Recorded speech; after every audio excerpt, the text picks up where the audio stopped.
this video I just wanted to do a quick review on the GKTech skid plate that fits the S14 and S15. This is not going to be a how-to video.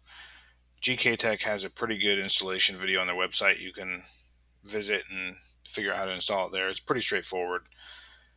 The things I'm going to point out in this video are going to be things I think they could have done different with the design of the unit, and issues I ran into on my personal car. I don't know if I have an isolated incident of possibly a bad unit. It does fit after some modification and changes, but overall it's still pretty good quality.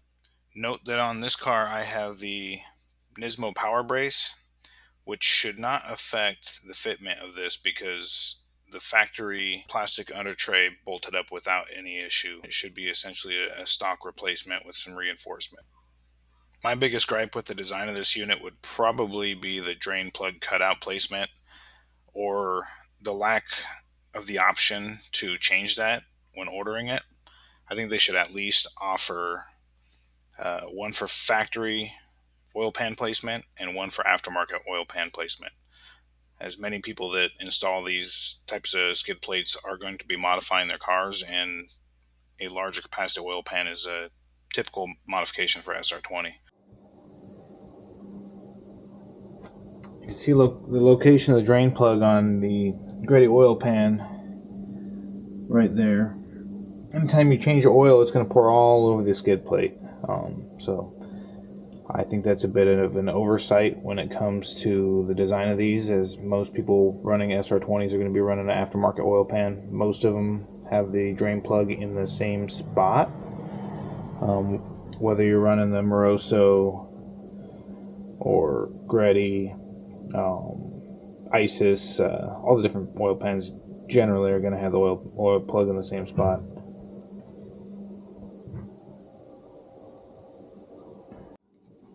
Alright guys, got the skid plate installed. For the initial install, I'm going to be making some changes, which I'll mention here in a minute. Initial thoughts: quality feels pretty solid. I mean, it's thick enough aluminum, good quality aluminum. Fit and finish leaves a bit to be desired. What I was expecting was the same kind of install as you see on their installation video. You zap off a couple bolts, you hold it up and you bolt it up, but that just wasn't the case. I don't know if I received a unit that was possibly dropped and bent in shipping or something, but there was no signs of damage when I received it. But I don't know if you can see this right here. The holes didn't line up very good. Initially they didn't line up at all. You couldn't even see the holes. What I had to do was take the front part and bend it out in order to get it to fit how I could here.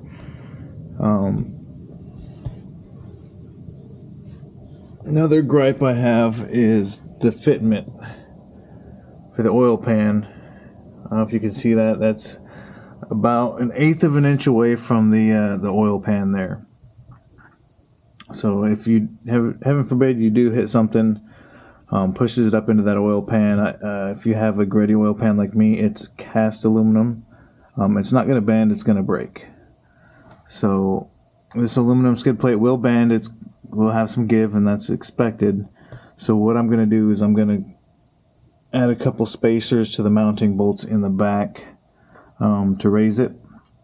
That should give me about 1/2 of an inch of clearance between the skid plate and the oil pan. Another issue I have is the hardware. So you can see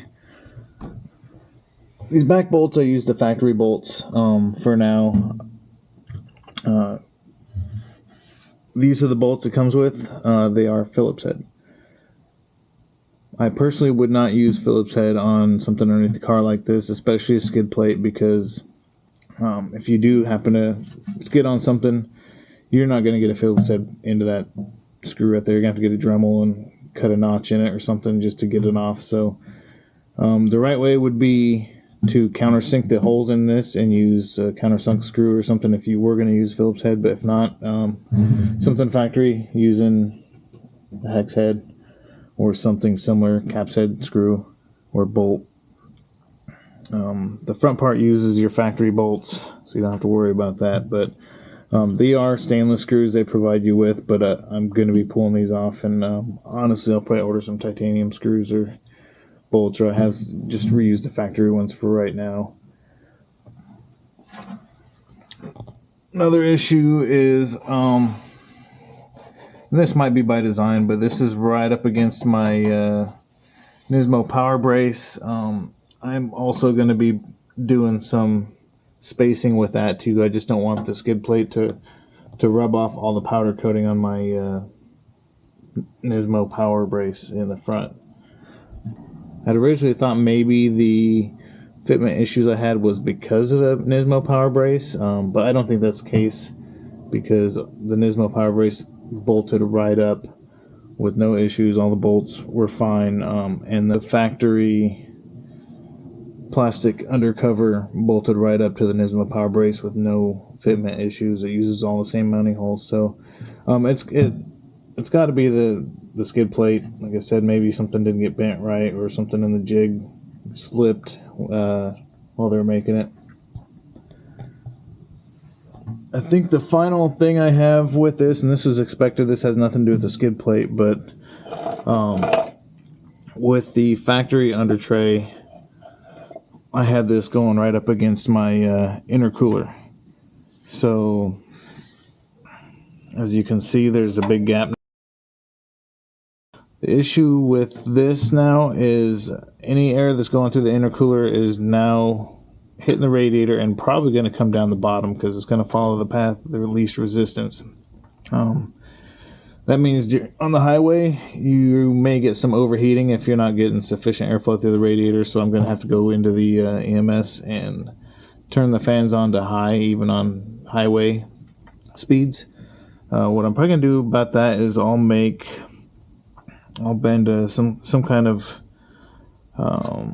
panel to bolt either to these holes here, and some ducting similar to what I did here. These things are just temporary right now. I'm going to do the same thing in the bottom just to make sure I get sufficient cooling at highway speeds. I cut up a piece of spare carbon fiber to use as a panel to stop the airflow from exiting behind the intercooler and not passing through the radiator. But there you have it. I'm going to take it back down, put my spacers in, and probably different bolts for right now, and go from there. Alright guys, here's the semi-finished product.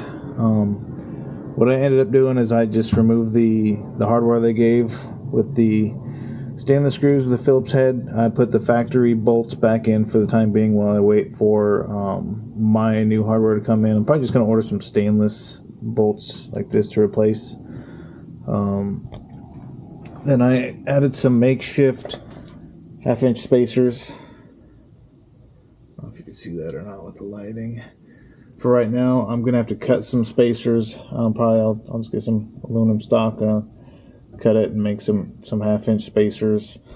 You can see significant improvement right there with the oil pan clearance.